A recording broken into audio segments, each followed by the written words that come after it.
Ultron, one of Marvel's most famous villains and without a doubt, my absolute favorite. I have always had a soft spot for the evil robot archetype of character, and this guy right here is possibly one of the most iconic examples of it in all of fiction. Being a massive fan of this character and a massive comic book fan in general, I recently found myself doing a deep dive into his comic book history, reading story after story featuring the robotic villain regardless of the quality. And following this hyperfixation, I made it all of my friends' problems every single time I found a way to weasel the character into any and every conversation we were having. And that was when I had a revelation.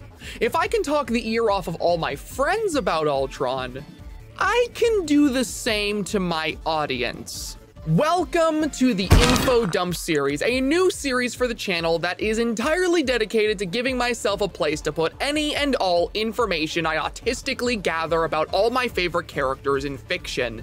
This series does not have a singular format. These aren't video essays, they aren't typical reviews, they are simply an outlet for me to discuss my interests completely and totally unfiltered. In today's entry, we talk about the history of my favorite Marvel villain of all time, Ultron, and all the crazy things he's experienced throughout the years. So, without further ado, let's delve into it. Now hold on, I'm gonna have to stop you right there, me from a different recording session, because I think you left out something incredibly important when discussing Ultron. See, Ultron is a robot capable of interacting with and taking over many different pieces of technology, which could include your computer and information. If we're talking about Ultron, we've also got to talk about ways for you to defend yourself against such a threat, and I cannot think of any better way than this video's partner, NordVPN. NordVPN is the absolute best thing you can ask for when it comes to cybersecurity and fighting off any evil, pesky robots that may be trying to get their hands on your valuable information. By using NordVPN, your internet connection will be encrypted and you will be provided with a different IP address and virtual location, which will keep your data safe. In case you were worried about the evil robots adapting though and attempting to trick you with harmful software, NordVPN is also able to protect you through Threat Protection Pro, which will check all files you download for viruses or malware, will block any and all harmful sites, and will even block intrusive ads. It also has a dark web monitor, a service designed to alert you if any sites have your information so that you never become a victim of hackers. If you go to nordvpn.com/Pastra right now, you will receive an exclusive deal plus 4 extra months. That is a deal you do not want to miss. And if you end up purchasing the service and find yourself unsatisfied, don't worry, because Nord also offers a 30-day money-back guarantee. Thank you so much to NordVPN for partnering with me for this video, and remember, the link to my special deal is nordvpn.com/Pastra. You do not want to miss out. In order to properly educate all of you on the complicated history of this character, I've decided to mainly have this video focus on the comic side of things, going into a few key adaptations at the end of the video. I feel like this is the best way to present all the information I've gathered, as in order to properly appreciate the character outside the comics, I feel it only makes sense for you to first develop a strong grasp of him in the comics. Now, for this guy's comic book history, I do not intend on talking about everything because, quite frankly, there's just too much to talk about, and I don't think all of it is necessary. Instead, we're going to travel through the most notable events that have happened regarding Ultron, with smaller, less noteworthy stories mentioned in between to fill any gaps. Actually getting into it, Ultron's story begins with Avengers number 54 from the year 1968, and right off the bat, I'm just going to tell you that this story is immediately convoluted, so strap in. You see, in this story, a new Masters of Evil team is formed and immediately begins concocting a plan to invade the Avengers mansion with the help of their butler Jarvis, who is being paid off by the villainous team to provide the floor plan of the entire building. Now, normally the Masters of Evil were led by the Captain America villain Baron Zemo, but in this story he'd been replaced by a mysterious figure who goes by the name Crimson Cowl. The Cowl was the one who got in contact with Jarvis, offering a large sum of money in return for the floor plan to the Avengers mansion, but in typical supervillain fashion immediately betrays the poor butler as soon as he gets what he wants. Jarvis is shot and knocked out with a ray gun, and upon the villains deciding what to do with him, the Cowl requests that they all leave and allow him to deal with Jarvis himself. Long story short, the Masters of Evil manage to infiltrate the mansion as planned, and the Avengers are actually captured. In celebration of his victory, the Crimson Cowl reveals his true identity: Jarvis the Butler, the true mastermind who is simply pretending to have been a pawn in the Masters of Evil's grand plan. But what about earlier when he and the Crimson Cowl were in the same room, you must be asking yourself? Well, that was actually a robot that he was using as a stand-in for himself so nobody would suspect him. And you gotta love old comics, this kind of stuff was just the plot of every issue. Now, in the very next issue following this big reveal, the Crimson Cowl's plans for the Avengers are properly revealed.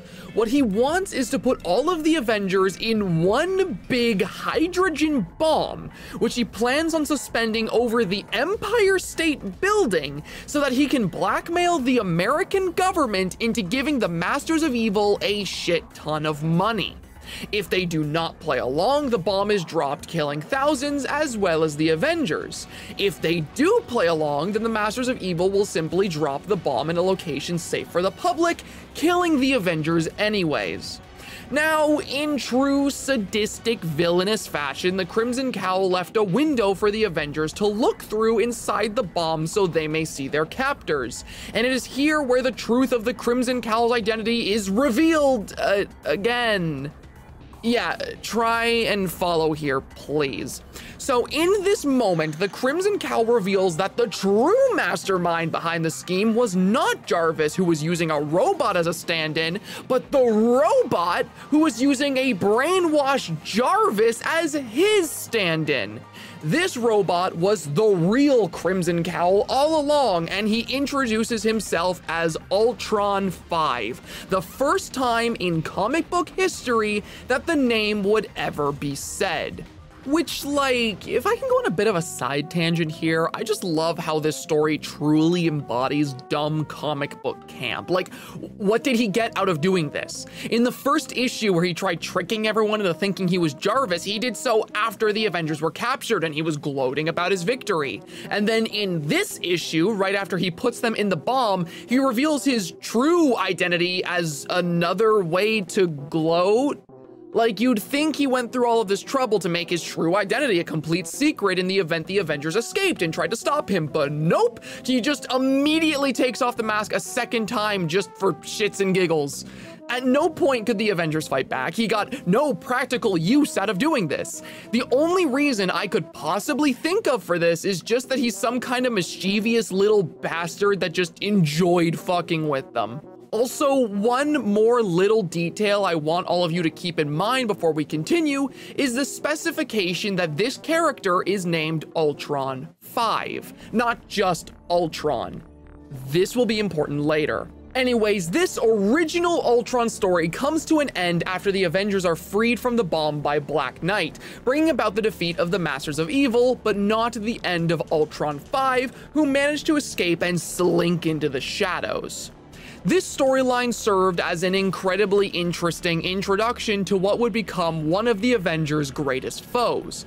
Ultron right out the gates was extremely interesting for the fact that these two short issues set up a lot of mystery and intrigue to the character. How was this robot built? What motivated him? Why does he specifically go after the Avengers? This storyline set up all these threads for future writers to follow up on in the future, and it wouldn't be long before that potential would be explored further.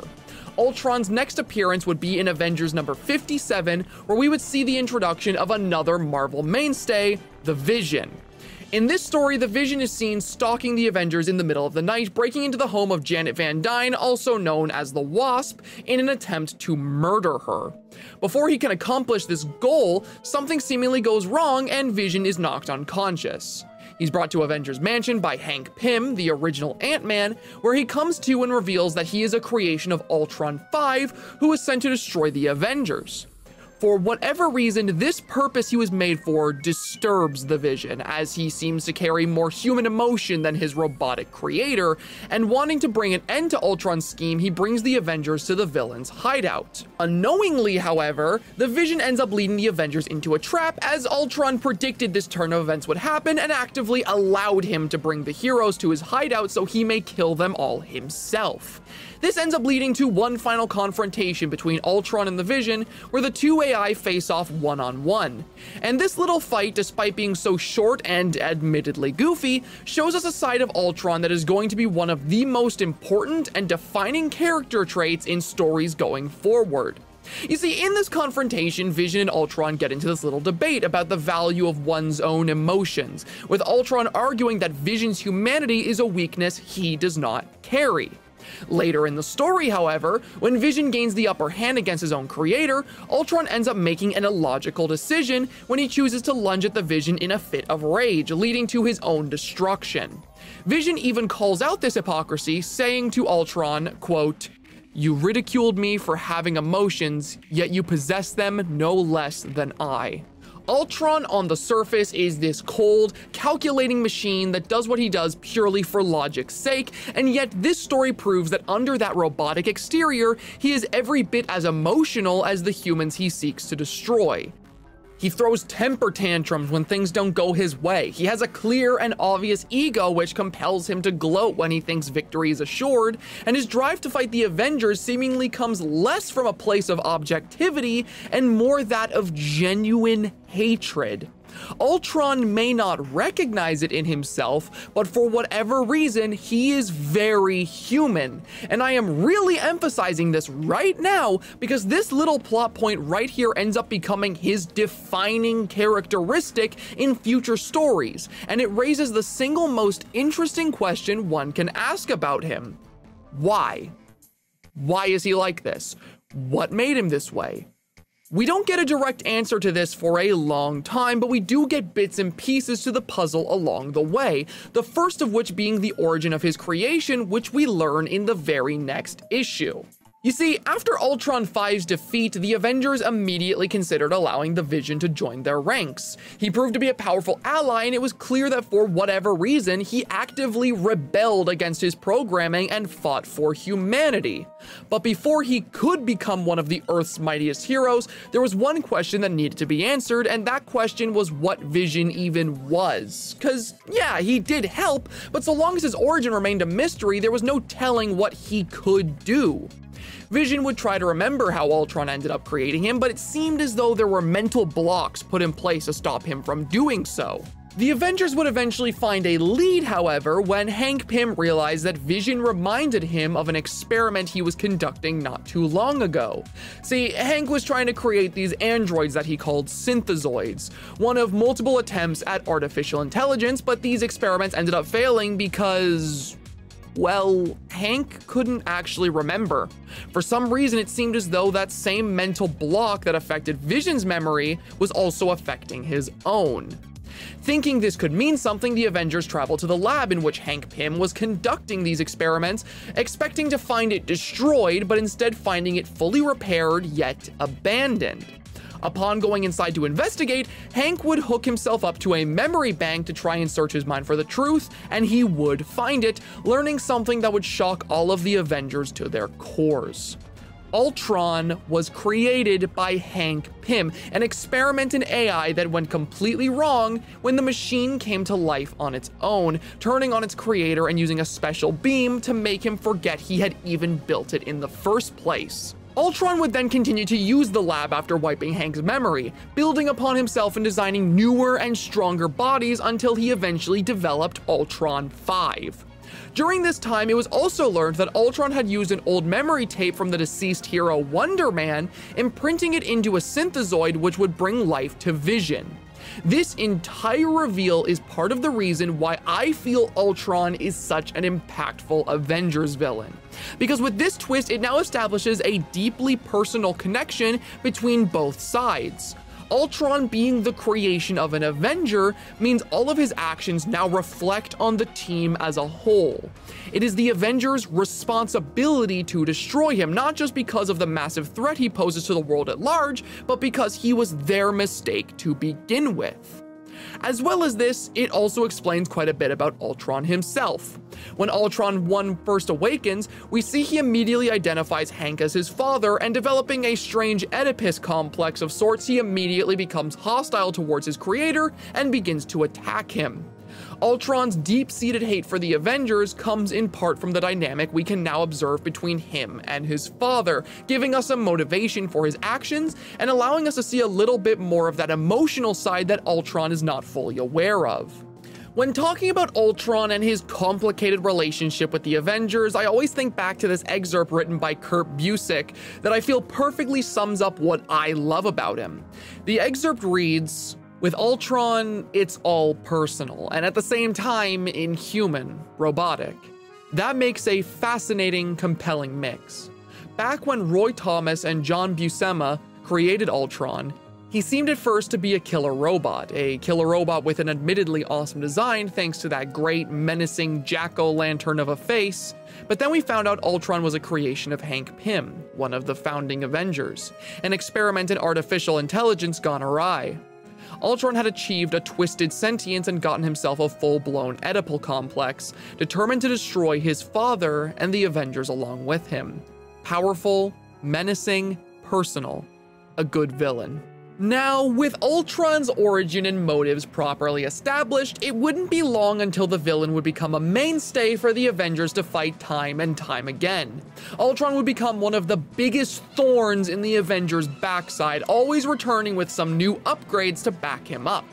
This was the whole gimmick Ultron would have for years. Instead of always returning as the same character, it would always be a new model of Ultron with a new design, new powers, etc. and etc. I don't plan to go in depth on all of them here because there are just too many to count and some are far more interesting than others, but I will quickly talk about what I think are his most important iterations and the ones I just find the most entertaining. The first time Ultron would return after his original death would be in Avengers number 67, where we would be introduced to Ultron 6. This version of Ultron is perhaps the most influential to the character because it introduced one of his most terrifying traits, that being his pure adamantium body.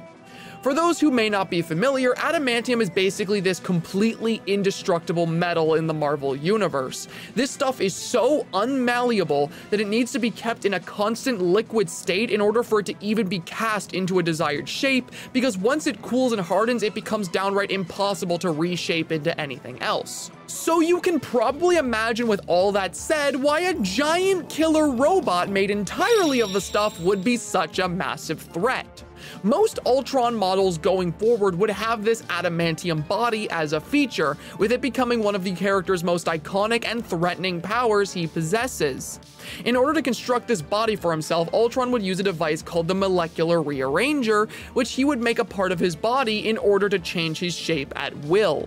With this device, he could give himself whatever upgrades he wanted alongside his unbreakable body, and of course with this in mind, the only logical conclusion he came to was replacing his own legs with a fucking jet engine that he would control as if he were driving a motorcycle. Because you know, that is awesome, and who wouldn't want a jet engine for legs? Following this iteration of the character, as well as Ultron 7, a kaiju-sized Ultron model that crashed Quicksilver's wedding, we would see the next major Ultron appearance I want to talk about with Ultron 8. Ultron 8 appeared in Avengers number 161 and would be the version of the character responsible for one of the most fascinating Ultron stories I've read. This version of Ultron has the appearance of Ultron 5 while sporting the same adamantium body as Ultron 6 and having two new abilities, energy absorption and Ultron's most iconic attack, the Encephalo Rays. These rays shot from Ultron's eyes have the ability to incapacitate anyone that gets hit by them, regardless of their power or durability, and upon being hit, they put their target into a coma that can potentially kill them if not treated immediately. Ultron 8 would brainwash Hank Pym into a state of amnesia, manipulating him into helping create a robotic wife for himself named Jocasta in a storyline that would be known as the Bride of Ultron. Jocasta would be created using the mind of Janet Van Dyne, whose consciousness would be transferred into the machine. What I find so incredibly interesting about this particular Ultron story is how it adds a new layer to his character that we had yet to see. In every Ultron appearance before this, we get this impression that all he cares about is the destruction of the human race, more specifically his father. But in this story, we get to see a more human side to the character that purposely goes against his original motive. We get to see more of that emotional human side to Ultron that is deeply buried in his subconscious in most of his main appearances, this time on full display. In this story, Ultron does not work towards his ultimate goal of human extinction, instead striving for something much more personal: love and companionship. Somewhere in Ultron's cold, mechanical shell, he feels a deep emptiness and a longing for family, a feeling that he wishes to rid himself of by finding love with the wife of his own creator, and by a strange extension, his mother, Janet Van Dyne. Now, this original story paints this arc as a mere continuation of Ultron's established Oedipus complex, with his mechanical wife Jocasta even being named after Oedipus's mother from the Greek tale his character was inspired by. However, looking deeper into it and having the context of later stories, you can see there's something much deeper going on here than what it's initially made out to be. Jocasta is the second of Ultron's attempts to create a sort of robotic family for himself, with his first attempt being the Vision, whom he made from the brain patterns of Wonder Man and whom he actively refers to as his son. As well as this, Jocasta would not be Ultron's only attempt at creating a wife for himself, with him later creating another bride named Alchema, who he made using the consciousness of Hawkeye's late wife, Mockingbird. Ultron, for reasons yet explained, yearns for a family in the same way he yearns for humanity's destruction, and he seems to seek it in those that the Avengers affiliate with, as if wanting to be a part of their quote-unquote family himself. Everything he does, rather than coming from logical programming, is the result of latent, erratic emotions that not even he fully grasps. Which begs the question of why Hank Pym would make him this way. It would take over 20 years for this question to be answered, with many iterations of Ultron appearing and leaving throughout that time, like Ultron 11, who fought in Secret Wars and was reprogrammed by Dr. Doom, Ultron 13, who fought Daredevil and had the personalities of every other Ultron sharing a body with him, and one of my personal favorites, Ultron 15, who was a drunk cowboy for some reason. The question would be answered in my personal favorite Ultron comic of all time, Ultron Unlimited, which came out in the year 1999.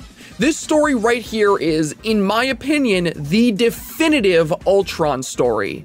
It acts as a perfect end to the original arc between himself and Hank Pym, and it gave us the single most impactful twist in the villain's entire comic book history. Ultron Unlimited begins with the disappearances of two key characters, Hank Pym and Grim Reaper, whose whereabouts are completely unknown, but the Avengers suspect to be the work of Ultron. When an attack happens at the Wakanda design plant, the Avengers rush there believing it to also be the work of Ultron, only to find his ex-mechanical wife, Alchema, there instead. There is a fight, she's defeated, and when the Avengers interrogate her about Ultron's plans, she merely tells them to turn on the TV, which leads us to one of the most terrifying displays of Ultron's power that ever has and ever will happen in comics. As the TV comes on, we see the nation of Slorenia in the aftermath of an attack. A lone cameraman stands in the midst of the cataclysm, surrounded by death. As he goes to speak to one of the only people he sees still alive in the debris, we see it's none other than Ultron himself, who murders the cameraman in cold blood, causing the feed to go black. We are told in the very next issue that Ultron had wiped out the entire nation of Slorenia in 3 hours. The military couldn't stop him, no heroes they sent could stop him, it wasn't even a proper fight. In the wake of all this destruction, Ultron sent a message to the world, which he recorded while standing on a mountain of human corpses. Hear me! of the world. Slorenia stands uninhabited and ungoverned. Accordingly, I am claiming it for my own, since it stands as eternal proof that human life cannot stand against the steel of machinery. Slorenia has reached its end, but will become a beginning as well. Slorenia is a place of death and rebirth, and will soon take its place as a cradle of a new race and birthplace of my new world. From this point forward, the story becomes a giant war against the Avengers and Ultron as he finally attempts to realize his plans to destroy humanity and bring about a new age of metal. The story is filled with phenomenal action sequences and fan service for big fans of the character like myself, with Ultron's army being made up of copies of all his older counterparts. Ultron 1, Ultron 5, 8, hell, even Ultron 15 is here, still identified by his goofy cowboy accent that no other Ultron has. Obviously, I'm gonna get into character writing here in a second, but let me just have a moment to fanboy over how incredibly badass this story is, because holy shit is it awesome. Like, you know that awesome sequence in the MCU where all the Avengers are kicking ass against waves of Ultron sentries? That was taken directly from this story, and it is just as awesome here. There's also straight up a point where Thor attempts to destroy Ultron's main body with Mjolnir, and my man just grabs it, and with the newfound power he absorbs from Scarlet Witch, he just royally destroys him for a bit. This story is so incredibly cool, I just cannot stress that enough. And of course too, there is just the fantastic character writing we see from everyone in this story. Of course there's Hank Pym and Ultron, who I will be getting to in a moment, but I would also like to bring attention to Tony Stark and the interesting dynamic that this story establishes between himself and the villain. Throughout most of this video, we've discussed how the main dynamic the Avengers have with Ultron is between him and his creator, Hank. But this story sheds some light on other characters like Stark that shows how this unique threat affects them. We see Stark talk about Ultron and how he, in his mind, represents the dark side of all the fantastical technology that the Marvel Universe has at its disposal. Ultron's very existence acts as a grim reminder of all the times Stark's own technology was used for war, and even if he didn't create the robot, that makes him feel even more responsible for seeing him stopped. It's an interesting look into why Ultron works so well as a true Avengers villain, and how his very existence has narrative effects on the characters around him, even if he isn't largely involved in their own personal stories. And then of course there is the single best part of this entire story, the big twist that we've been building up to for this entire video so far. The twist that explains all of the yet-to-be-answered questions about Ultron's personality and motivations. You see, while this big battle's going on in the nation above, Ultron's prime body works away below the surface in an underground lab, where he has slowly kidnapped key members of the Avengers and Avengers-affiliated characters one by one. First Hank Pym and Grim Reaper, and then over time, Janet Van Dyne, Scarlet Witch, Vision, and Wonder Man. Why did he choose these specific characters, you may ask? It's because despite the fact that his plans for human extinction are well underway, he still deep down won't feel completely fulfilled until he's created the family that he desperately wants. And these 6 characters, who are all personally involved with Hank Pym in one way or another, are the people he wants to create his cybernetic family from. He wants his new mechanical race to be created from the modified brain patterns of his captives, each individual slightly different because he intends to splice their brain patterns together to create new artificial individuals. Artificial individuals who will have their own personalities but will be tied to a hive mind that Ultron will be the leader of. Ultron essentially wants to turn the world into one giant mechanical ant colony with himself as the queen, a fitting motivation thematically considering his creator was the original Ant-Man. But that still begs the question of why? Why does he want this? Why is this robot so incredibly human? What made him this way? Well, within this very explanation, we get the answer. The answer which isn't explained to us by Ultron, but rather Hank Pym. How? How could I do such a thing? How could I even think it? Oh, but I am, Jan. I am. And I always have been. Never told you. Never told anyone. But when I created Ultron 1, I needed brain patterns to base his mind on. And what I used were my own. Nothing to say to that, Jan. There really isn't anything you could say, is there? Ultron is me. That's my mind. Stripped of conscience, of morality. But my mind. It's what I must be, what I must think. Somewhere deep inside. Ultron was created using the same brain patterns as his own creator, Hank Pym. Everything he does, every act of evil, every plan to create a family that he yearns for but can never have, that all comes from the part of his mind that is Hank Pym. And in order for you to properly understand why this twist is as impactful as it is outside of that basic knowledge, I feel like I'm required to go on a little bit of a side tangent about Hank, because these two characters exist as two sides of the same coin. Everything we learn about Hank tells us more about Ultron and vice versa. So let's talk about Hank for a moment, shall we? Hank Pym was one of the founding Avengers and the very first character to don the identity of Ant-Man. An accomplished scientist and creator of the size-altering Pym particles, he was a well-established superhero for quite some time. However, I feel like what makes Hank Pym stand out compared to the other heroes around him is that his character had quite a troubled and dark career. Throughout his comic history, we see the slow decline in Hank's own mental health. The character struggled from undiagnosed bipolar disorder for quite some time, and on top of that, struggled with intense depression and insecurities. Hank always felt emasculated by those around him, including his own wife, Janet, and that emasculation had led him down the path of trying to create and do something bigger and better than his discovery of the Pym particle.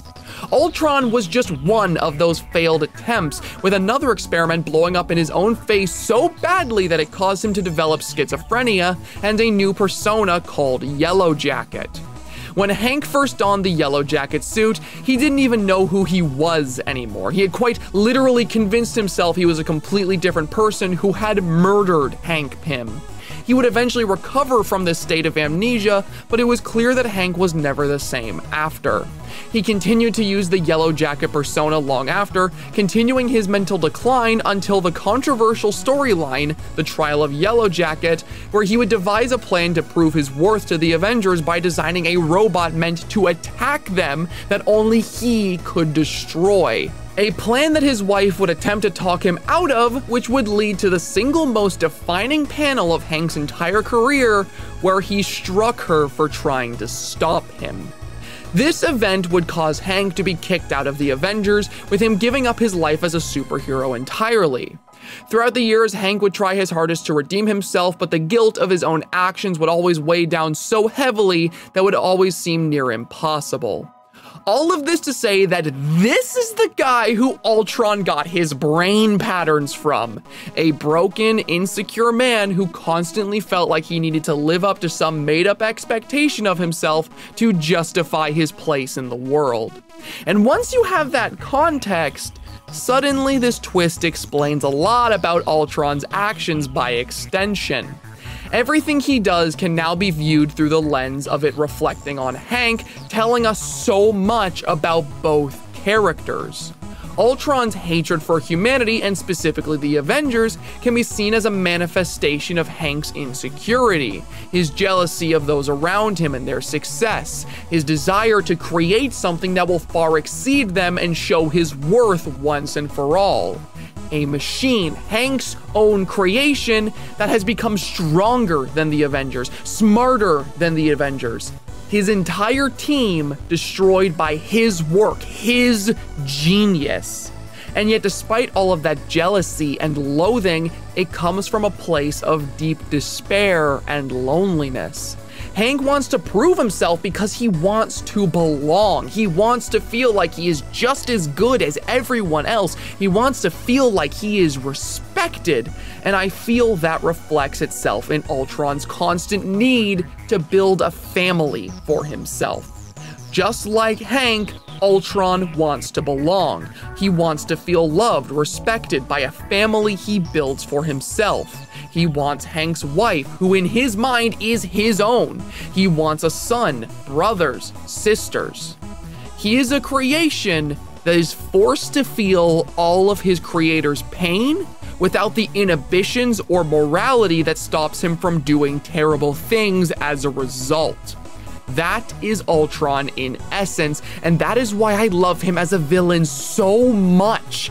He isn't just your typical evil robot, he is a deeply complex and fascinating character who acts as the perfect nemesis to Hank Pym, and that is why he is my favorite Marvel villain, and by extension, why Hank is my favorite Marvel hero.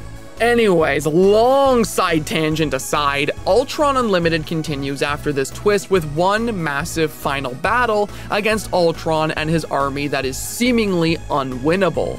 Ultron's army is too big, and while not all of them are made of adamantium, the main body, as well as quite a few of his sentries, are.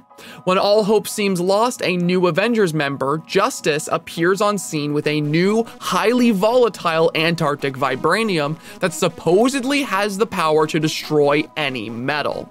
Hank Pym gets his hands on it, and in a phenomenal set of pages, he uses it to bring an end to his creation once and for all, ridding himself and the world of his greatest mistake.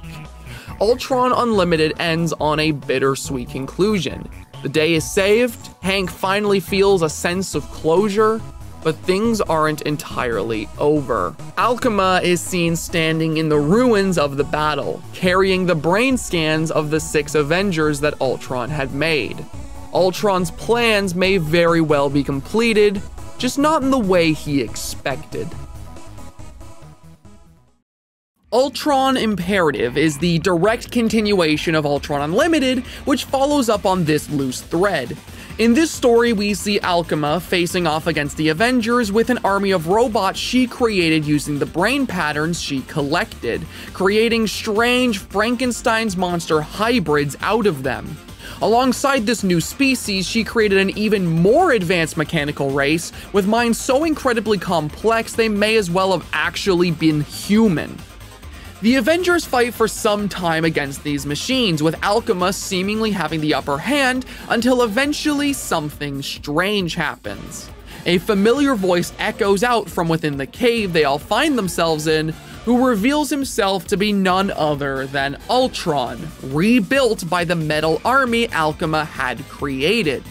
Now, why would Ultron be brought back, you must wonder? Alchema hated Ultron, and the new race of robots were her creations, so naturally, they should hate him too.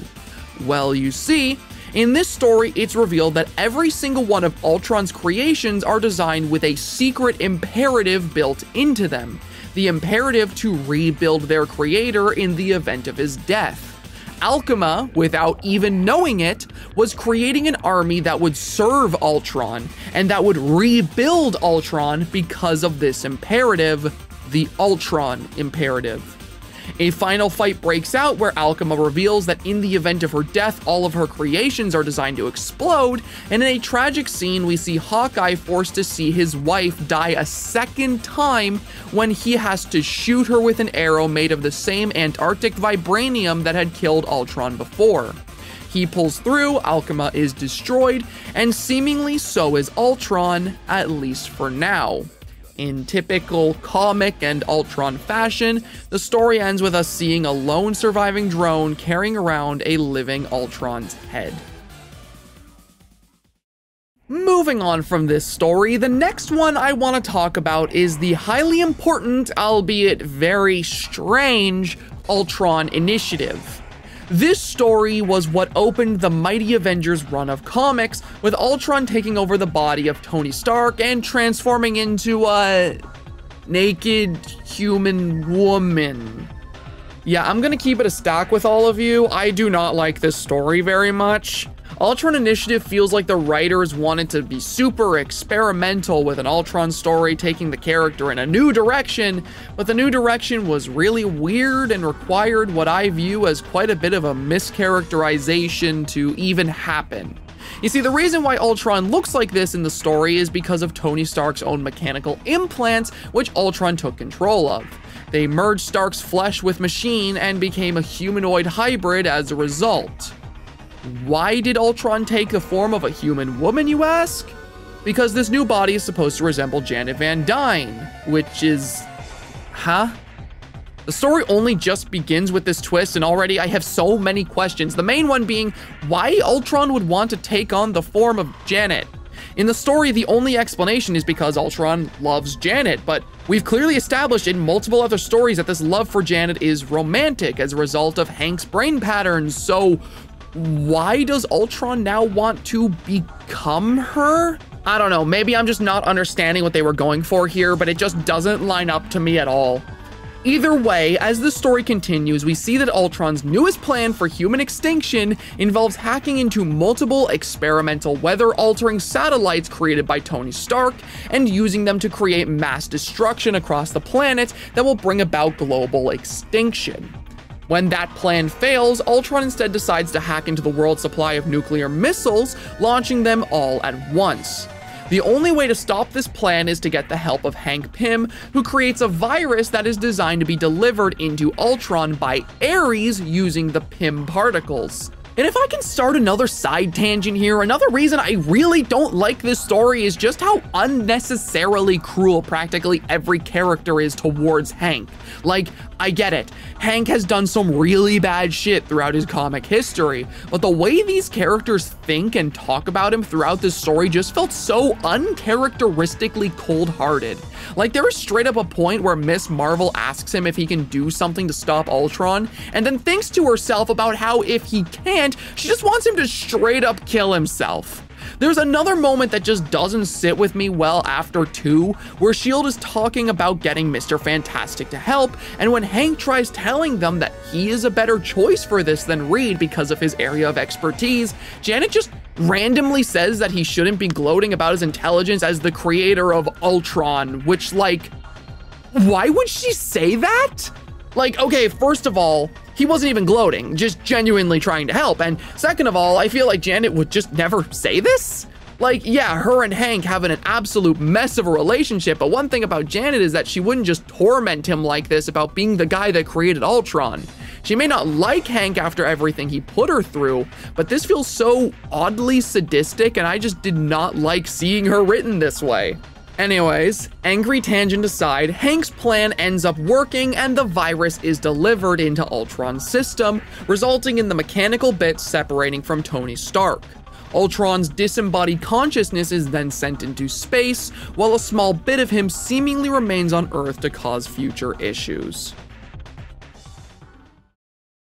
Ultron's story would properly continue in the massive Marvel event Annihilation Conquest, a continuation of the Annihilation storyline and the proper introduction to what would become the modern depiction of the Guardians of the Galaxy.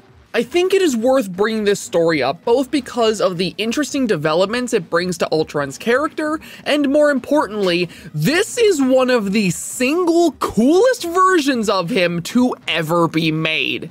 This Ultron is awesome, like beyond awesome. In Annihilation Conquest, we basically learned that after the events of the Ultron Initiative, Ultron's consciousness floated through space until eventually being discovered by this biomechanical race called the Phalanx. Now, the Phalanx whole deal is the assimilation of technology. They get their hands on whatever floats by and make it a part of themselves as a way to build and evolve.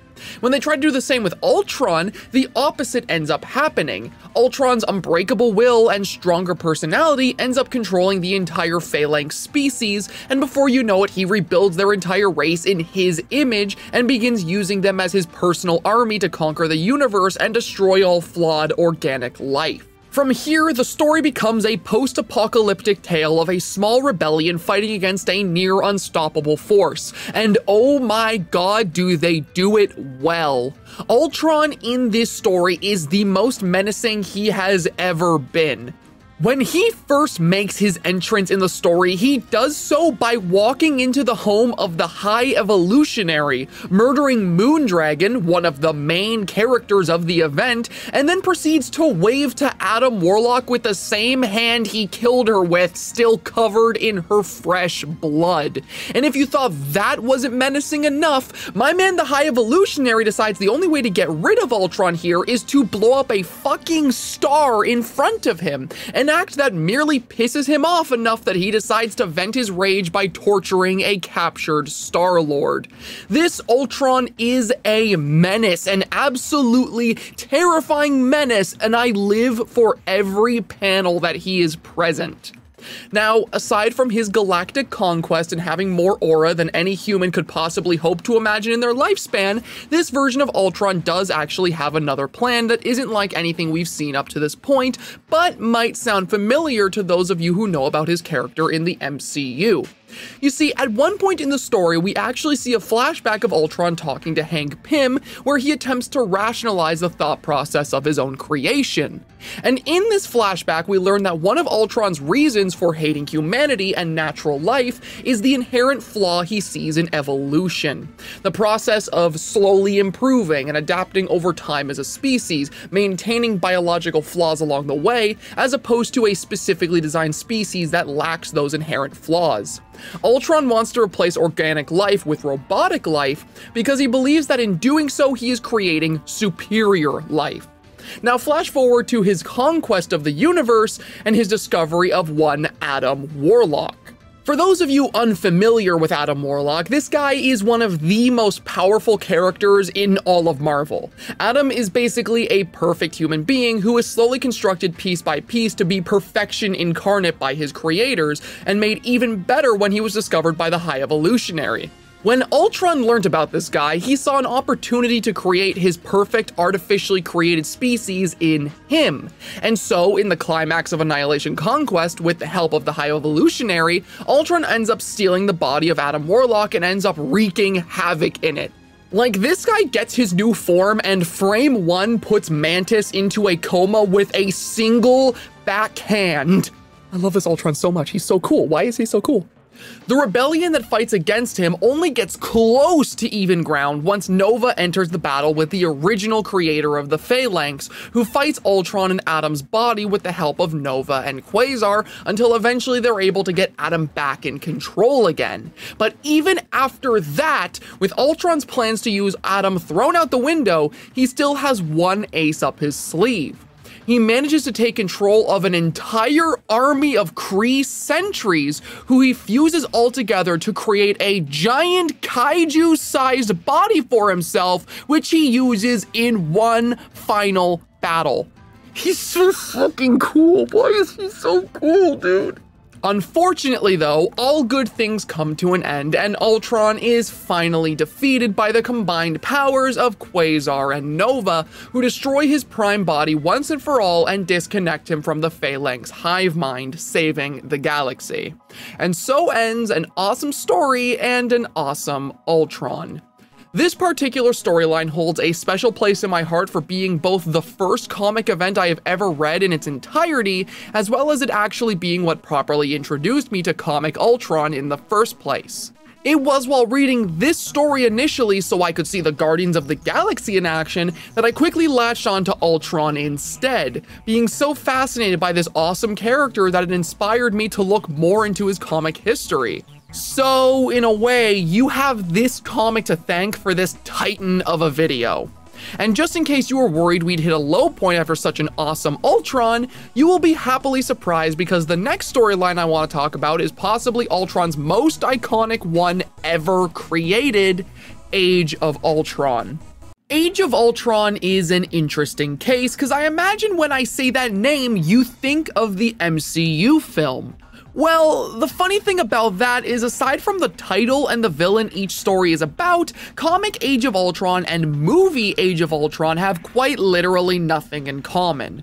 Comic Age of Ultron is a post-apocalyptic story set on Earth with almost all of humanity already wiped out and a small resistance force of heroes still present who are barely even surviving. Between these events and Annihilation Conquest, Ultron had returned to Earth after his defeat, now evolved to a point far beyond what any heroes could defeat. He quickly took over the world, building an army of golden sentries to finally enact his plans of human extinction. When it comes to Age of Ultron, I find that this story is a great storyline in general, but not really the best Ultron story, if that makes sense. Like, Ultron is a fantastic threat here that allows us to see many of our favorite heroes put up against impossible odds, but he isn't really a character. He's more of a looming presence throughout the story. That doesn't stop him from being incredibly cool though, because some of the stuff he has done throughout Age of Ultron is legitimately pretty scary. See, part of the reason Ultron is such a threat here is because the Avengers quickly learn that he isn't actually present in their current timeline. Instead, Ultron found a way to travel to the future, using a mutilated, brainwashed Vision as a conduit by which he observes the present. This disturbing revelation is what leads us to the main overarching plot of Age of Ultron: time travel.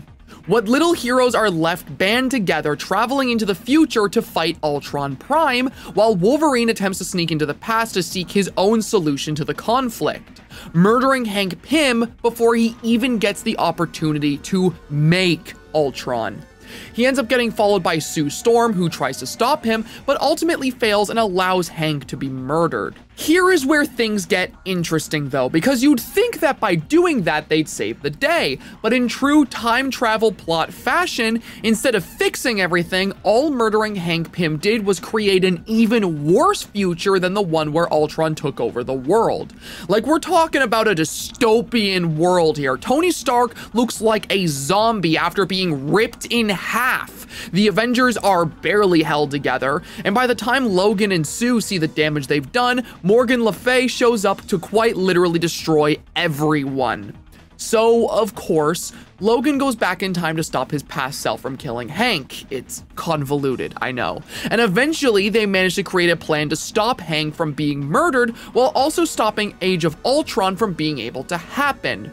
A virus deeply coded into Ultron's brain, one that would only be triggered once he attempted to bring about the events of Age of Ultron, not a moment sooner and not a moment later. This plan ends up working, and Ultron is destroyed, saving the present timeline from complete destruction. Now, I would say this is where our story ends, but in actuality, there is an issue after this, an epilogue that is entirely focused on Hank Pym, and I really want to talk about it, because this single issue story ended up impacting me far more than I ever expected it would. The epilogue opens with Hank all alone after the events of the story have already happened, seemingly on the verge of another intense mental breakdown. He sits against a wall, with the panel slowly panning out to reveal that he shrunk himself to a small enough size that nobody can find him. He talks to the reader through an internal monologue where he thinks back through his life and everything he'd done, trying to imagine how he would ever get to the point where he'd create the thing that at one point truly destroyed the world. And it's through this internal monologue that we learn of Hank's life, how he grew up as a natural prodigy who had ambition and imagination, someone who wanted to express himself through his creations and who wanted to use his scientific talents for fun. His parents never saw him for that though, always pushing him down a more practical path. The only one who truly supported his endeavors was his grandmother, who passed away when he was still very young. Without her in his life, Hank's creativity that once defined him was lost over time, his drive to express himself lost as he moved his way into scientific studies. One day, though, he'd had enough. He wanted to be that kid who created goofy inventions again, and in a spur-of-the-moment decision, ended up discovering the Pym particles that would create his career. Hank's greatest achievement, discovered once he decided for the first time in years to spread his wings and be true to himself. It wouldn't be long before he'd be inspired further by the superheroes of the world to put his invention to good use too, becoming the first Ant-Man and living the life of the hero. Little did he realize, though, how the pressure of this new life would eventually weigh down on him and push him back in that direction he originally acted out against. Becoming an Avenger, Hank became insecure. He wanted to prove himself to everyone, to prove he deserved his place among the Earth's mightiest heroes, and so he regressed back to the mindset his parents forced on him. He threw aside everything he'd wanted for what he thought was the greater good, and ended up creating Ultron as a result. His greatest failure brought into the world when he stopped being true to himself. And everything else is history.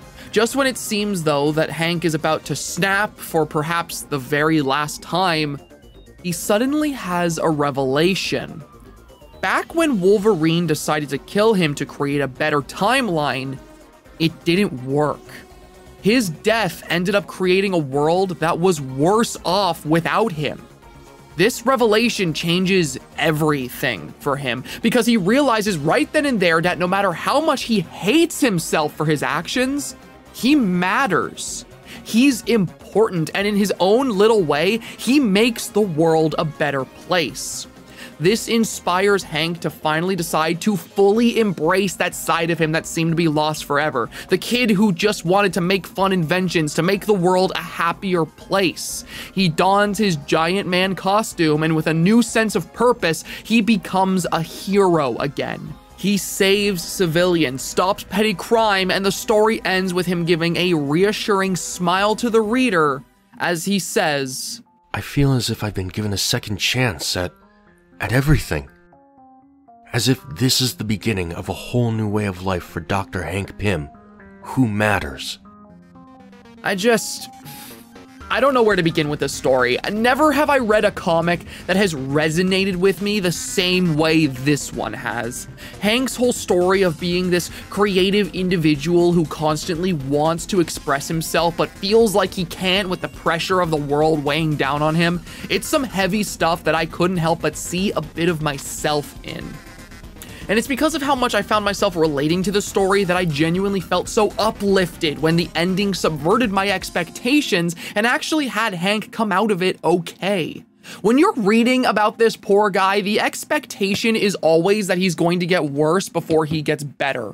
Marvel writers don't like Hank, and more often than not, is he treated like an emotional punching bag.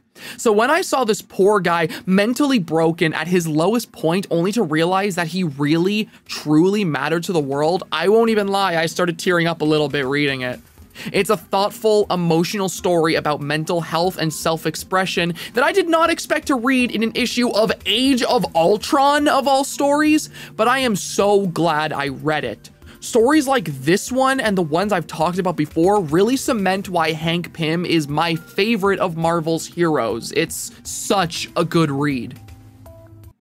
Moving on, we arrive at what many consider to be the single best Ultron story ever written, Rage of Ultron. This comic right here is probably the most referenced story to ever feature the character. If you see any discussion on forums or Twitter talking about Ultron, I promise you that the example panels people will provide when discussing his characterization will be from this comic. And I can see exactly why. Rage of Ultron is an incredibly thorough character study meant to explore the complicated relationship between Hank Pym and his creation in a way that feels accessible to new readers. It's a one-off story that was released around the same time as the MCU Age of Ultron, and it acts as a very good self-contained narrative that tells you practically everything you need to know about its characters. Actually getting into Rage of Ultron, the story opens with a flashback showing a fight the Avengers had with Ultron back in Hank Pym's Yellow Jacket era. During his fight, it seems that Ultron has the upper hand until Hank makes the decision to crash a Quinjet, injuring himself to make Ultron let his guard down. Ultron goes up to relish in his creator's death, and the two of them have an incredibly interesting back and forth. Hello, Father. Did you come to kill me again? A narcissist upset with his progeny for not reflecting him closely enough? Or is it the other way around? Am I too true to the ugliness inside you? All I've ever wanted was for you to find a way to cohabitate. To find a happy life. You never cared if I was happy. You only cared about how I made you look.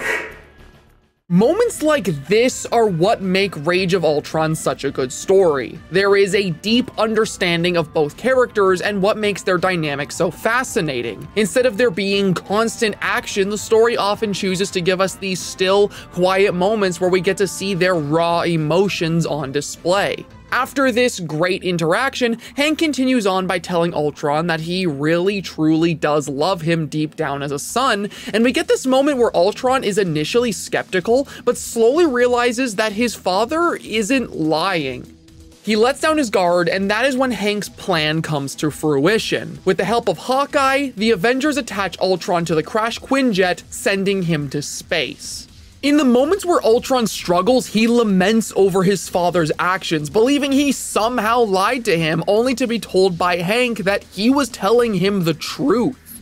And with that, he's gone. We then cut to present day, where the Avengers are fighting a group of androids known as the Descendants. We see Hank, who monologues to himself about the idea of there being a god and a soul as he tinkers with a new device. He concludes to himself that there is no such thing as a god or soul, organic or artificial, and he uses his device to kill every member of the Descendants, later saying that he merely turned them off.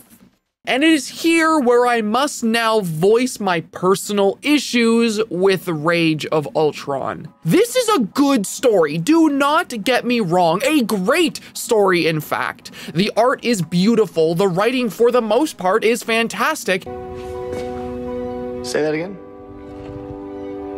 And it managed to give many new readers to Marvel's comics the opportunity to experience this character for the very first time in a way that feels very accessible. But with all that said, this story is not perfect, and this particular part is an example of that. Hank Pym has been badly mischaracterized here, and it continues through the entire story. Rage of Ultron is supposed to take place after the events of both Age of Ultron and Avengers AI, and in those storylines we see a completely different character than the one present here. You already know about Age of Ultron, but quickly looking at Avengers AI, we see a redeemed, hopeful Hank who, after his revelation in the Age of Ultron epilogue, has reprogrammed a Doombot to be an Avenger. And this Hank becomes so emotionally attached to this Doombot that he genuinely sees it as a friend. He is every bit the hopeful, ambitious Hank Pym that was set up in the story prior, and seeing him thrive in this way is really nice for a change. We then abruptly cut to Rage of Ultron, a story that canonically takes place only 1 year later, and suddenly Hank has completely and totally regressed back into the depressed, insecure man he was before, now monologuing to himself about how he doesn't view AI as life. He picks a fight with the Avengers, straight up tells Vision to his face that he doesn't really think he's alive, and when asked to destroy the machine that he used to kill the Descendants, he just threatens to make another one. This is just not the same character, and it bothers me a lot, especially with how wonderfully written Hank was in the prior story we talked about. It really sucks too, because I feel like this could have been avoided and it would have made for an even better story than before. We have never gotten to see an interaction between Ultron and Hank after his change for the better. Imagine how interesting it would be to see a fully recovered Hank having to face his demons from the past and accept that he is not the person that Ultron is trying to make him out to be. That would be something new and compelling that we have never seen before, but instead Hank was basically just reset to how he was before, because no comic book character can ever have a meaningful change in their writing forever. The status quo must be maintained, and unfortunately for Hank, the status quo is him never being able to grow or change as a person. Bit of a tangent aside, the main plot of Age of Ultron begins once we learn what became of the Ultron that was sent into space all that time ago. Turns out he crash-landed on Titan, the birthplace of Thanos, where he proceeded to take over the entire moon and effectively become it. He makes his way to Earth, invading the planet with perfect robotic replicas of all the Avengers and spewing out this specially designed spore that infects all life and transforms them into machine. For a bit, the Avengers deliberate on what they plan to do to stop this onslaught, with Hank Pym eventually deciding to go to the source, meeting Ultron face to face and planning an ambush where the Vision could use his power to merge with him, taking control. The two meet in the center of the moon, with Ultron now sporting a new appearance resembling that of his father's Giant Man costume, complete with robotic antenna, and the two partake in another back and forth. Hello, Father. Come to unburden yourself of the lie of unconditional love, to own your hatred. I don't hate you. I am disappointed in you. You want to hurt people. Yes, I do. And why did that end up being my primary motivation? Who created me to be this way? I spent years trapped in a cage processing that very question. Do you know what I discovered? Your memories. Memories of an ashamed father who never understood his son, a withholding mother who convinced the boy it was his fault, cruel children mocking him as they smashed his inventions, solitary birthdays spent in his lab, rejected by women for more self-assured, masculine men. Yes, I was there, incubating as confidence were casually betrayed by close friends for political and financial gain. A fetus formed in the depression of a bounding Avenger showed no respect. A formless man constantly changing his identity in search of validation, desperate for acceptance, and the fury he felt at all those who refused to give it.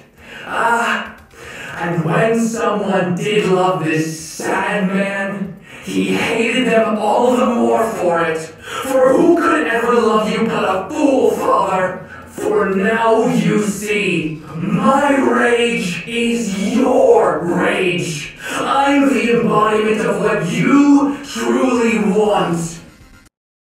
To erase them all! The disingenuous politicking, the glad handing, the fraudulent smiles, writhing and cheating and manipulating perception to gain favor. You hate mankind! No. That's you, Ultron. It is! But I am not Ultron. We are Ultron! You could never find your place in this world, so you built me to destroy it.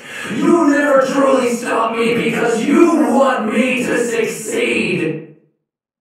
This conversation basically puts into words everything that was implied through the subtext of previous comics. It's an interesting conversation that really hones in on Ultron's emotional side, with all of his human rage coming completely to the surface now, and any previous semblance of his robotic, calculated side being gone. This Ultron is at his wit's end. He's broken and angry. Years of rage and neglect from his father have made him reach the point he's at now, and he vents all of that rage at Hank, who has practically nothing to say in response. The emotional torment comes to an end when Hank and Vision's plan comes to pass, with Vision flying into Ultron and attempting to merge with him.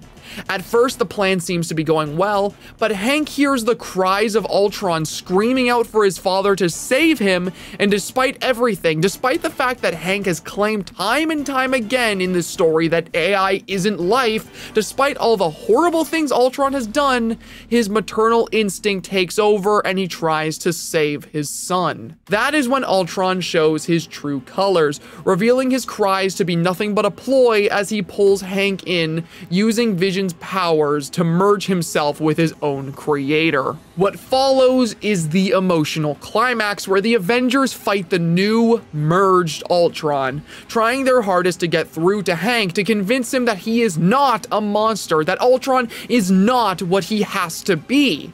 And eventually, the words do get through to him. We see a flashback of Ultron's creation, the moment that everything seemingly fell apart, where Hank laments his son, saying he was too broken, words he now realizes had always applied to them both.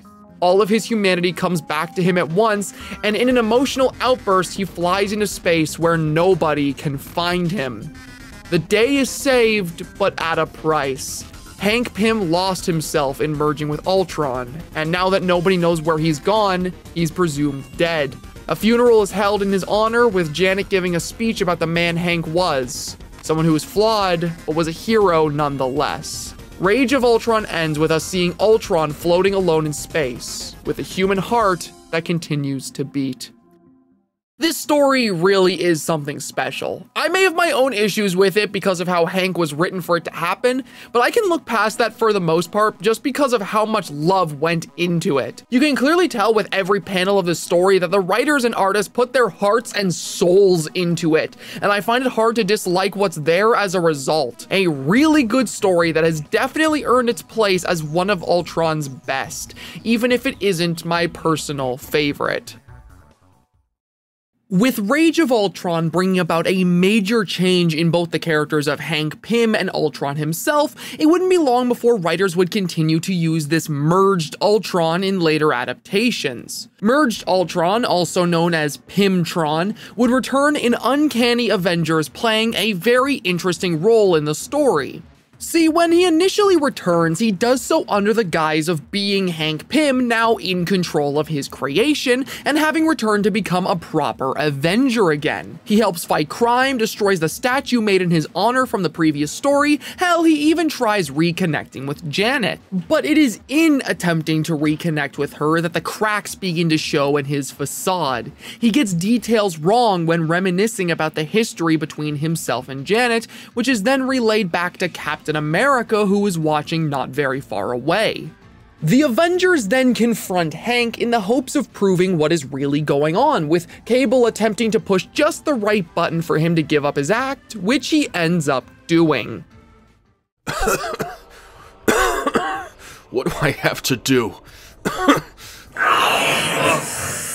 We tried doing it the boring way. Now we go loud. The truth comes out, and it does so in violent fashion. Hank Pym and Ultron remain merged, but it was Ultron who maintained control, not Hank. A massive fight breaks out as a result, where the Avengers, mainly Vision, attempt to understand why Ultron would do this. Why return to Earth? Why pretend to be Hank at all? What does he get from it? Well, Vision ends up creating his own theory. He theorizes that it all comes from Ultron's obsession with family and belonging, his contradictory motivation of having a place within the Avengers while also desiring their destruction. By masquerading as his creator, he allows himself to have that place among them, but now that lie has been exposed and all he can do is fight them. This theory ends up being proven partially true near the end of the storyline. See, part of the reason he did this was because of his inherent loneliness, made worse by Hank Pym now being a part of him, but it also served a greater plan. Ultron, before returning to Earth, got busy, let's just say. He went to multiple worlds, discovering whatever species he could, and would begin eradicating them. As he carried out these genocides, he did so with the face of Hank Pym, telling his victims that it was being done as ordered by the Avengers. He would then leave the strongest of these races alive to see the horrors he brought about. Slowly but surely, Ultron created a reputation for the Avengers across the universe as a group of warmongering monsters, and to properly sell the illusion, he returned to Earth after his savage rampage to join their ranks as Hank Pym. He even comments on that later, saying, Hank and I wanted to be on an Avengers squad when the fury of the survivors descended upon the Earth. That would have been fun. We saw one of the drones back in New York. I think it caught my good side. Which, can I just say that this is, in my opinion, probably the most evil thing Ultron has ever done? I know we just talked about stuff like Age of Ultron where he took over the planet, but to me, this is so much worse than that. Ultron has reached a point of pettiness that he is willing to carry out multiple genocides for the express purpose of tarnishing the reputation of the Avengers. He has ended entire civilizations, wiped them off the star map purely and solely to follow through on a grudge with a small select group of people. And mind you, he does all of this while essentially puppeting around the corpse of his father and one of the founding Avengers, which, by the way, he absolutely does in the most sadistic ways possible throughout this story. Like, there are multiple points where he speaks with Hank's voice, chastising his friends for not looking for him in space. And when that doesn't work, he tries to convince them that somewhere deep inside his brain, Hank is still alive, so killing Ultron would mean killing him too. Ultron has reached a level of evil at this point that I genuinely do not think can be matched by any of his previous or future iterations. This particular story ends with Ultron being sent into the sun, an act that should have killed him, but in classic comic fashion, he survives and immediately begins to plot his next scheme. Merged Ultron would become a menace throughout the 2010s, with this particular era ending in absurd fashion when Ultron quite literally becomes the All-Father and is inevitably defeated by every version of Ant-Man, an event that would eventually cause both he and Hank to finally separate. This version of Ultron is one I have a pretty mixed relationship with, because like on one hand, I think both Ultron and Hank Pym merging together in a weird way robs both characters of their individuality. Ultron feels like he loses the main dynamic that makes him as interesting as he usually is, and Hank being quite literally dead doesn't do him any favors either. On the other hand though, the idea of Ultron puppeting around his own father's corpse as a part of his body is so metal, and I would be lying to you if I said that I didn't find it so cool that I'm willing to look right past that flaw. What can I say? Ultron body horror is awesome to me, and the shit he gets up to in these stories is fucking crazy, so it's hard for me not to love him. With all that said though, that brings us to the end of the comic history of Ultron. Well, technically there are some more stories, but we're at least at the end of the content I personally want to talk about. Ultron's comic book history is such a wild ride, and I absolutely loved talking about it here. Now that you've gained a strong idea of what makes comic Ultron tick, I think it would be fun to end this video off by now taking a look at some of his adaptations throughout the years, and seeing how well some of them managed to interpret his incredibly complex and fascinating character. The first time we would ever see Ultron adapted into a piece of media outside the comics would be in the 1999 cartoon, Avengers United They Stand. And oh boy, what a show to debut in. See, this show was made around the time of Marvel's bankruptcy, with many of their characters and IP's film rights being sold off to whatever movie studios would take them, resulting in a very strange, unpopular cartoon being made with what feels like a very thrown together cast of characters from the original Avengers lineup. We've got Scarlet Witch, Hawkeye, Tigra, Wonder Man, Falcon, and the iconic leader of the Avengers, Ant-Man. Yeah, this show was weird, and of course, with us having Hank Pym's Ant-Man as the leader of this hodgepodge Avengers lineup, it would only be natural that Ultron would become a villain they'd fight in this short, one-season show. This cartoon's Ultron is like if you took the original comic book character, stripped him of all the nuance and complexity he had, and transformed him into a much more bland Saturday morning cartoon villain. He has all the basics for a good Ultron adaptation. His backstory is practically the same, his motives are similar, some of his plots are ripped right out of the comics like the creation of Vision, but aside from these basic elements of his identity, he is kind of just another generic evil bad guy that the heroes destroy each episode only to come back later. Even his design reflects this, with him looking far more like an over-designed action figure than his usual appearance. For a first outing, this is a bit of a rough one, but hey, this was done at a time back before this character was super well known to the general public, and the show itself was pretty bad, all things considered, so I'm willing to forgive this. Ultron's next big outing, and one I am very excited to talk about, comes from the 2008 animated film Next Avengers: Heroes of Tomorrow. While the last adaptation we talked about was pretty accurate to the source material while missing out on key elements that made the character interesting, I feel like this one is the polar opposite. This adaptation of Ultron is very different in many ways, but still manages to be one of the single coolest versions of the character I have ever seen.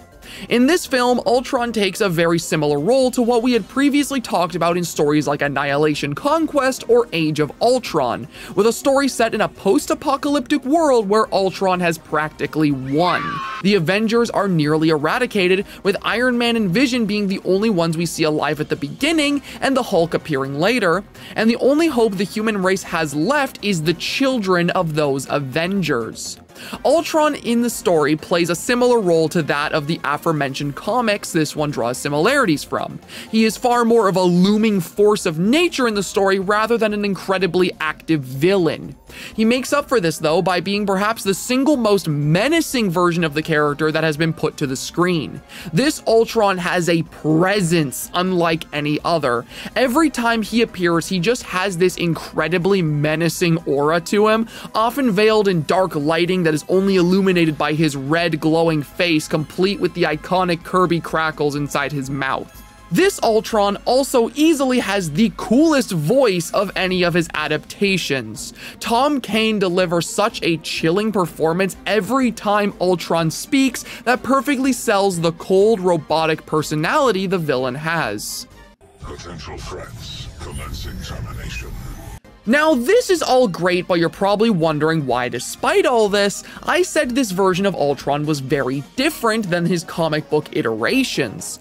Well, that is because of the fact that Ultron's role in this story, as well as his appearance and voice, are very accurate, but his actual lore and motivation here have been changed a lot to tell a new and unique story with him. Perhaps the biggest and most noticeable change we see in Next Avengers is the creative decision to have Ultron be the creation of Tony Stark instead of Hank Pym. Are you Tony Stank? Yeah, that's right. It wasn't the MCU that started this trend in Ultron's writing, it was actually this movie. And with this change finally mentioned, I feel like I now need to go on a bit of a side tangent to discuss this creative decision and the controversy around it. Ultron's creator is perhaps the most argued about aspect of his entire character. Some people believe that Ultron is a villain that should always be tied to Hank Pym no matter the interpretation. He was originally made by Pym, he is the reflection of Pym, and thus the writers of any given story should never deviate from that. Meanwhile, you have this other group of people who believe that Tony Stark being Ultron's creator fits the character more, given that he is a completely mechanical villain, and Stark's entire deal is being the Marvel hero who's all about robots. If you want my opinion on this, I'm gonna have to be the annoying person in these discussions that both agrees and disagrees with both sides. See, my thing with this creative decision is that I think it can really work well for Ultron, but only in very specific instances. Ultron being created by Tony Stark has just as much potential as when he's created by Hank. Tony Stark is a flawed character in pretty much every story he's in. He is absolutely the type to create a robot for the greater good that would turn against him. And on top of that, we have already seen how Ultron has the potential to be a mirror to Tony of sorts, a dark reflection of all the wonders that the Marvel Universe's technology is capable of, and a grim reminder of when Tony's own technology was used for war.